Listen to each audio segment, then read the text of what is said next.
your problems taken care of before they become a problem for you. TCB. Taking care of business. Taking care of your business. In this video I am gonna show you how to copy contacts to another folder in address book in Outlook. First, to move or copy a contact to another folder, right-click the contact and drag to the desired folder in the left pane. Let go and you will be given the options to copy or move.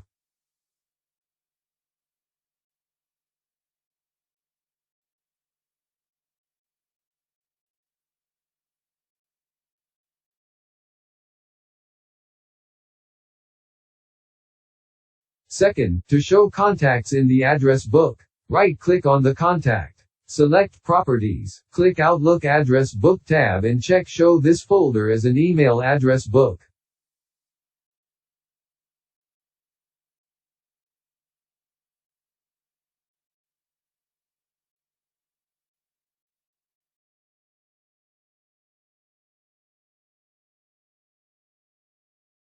Now you will see the contact in address book. Please make sure if a contact does not have email, it will not show up in the address book.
Thank you for watching.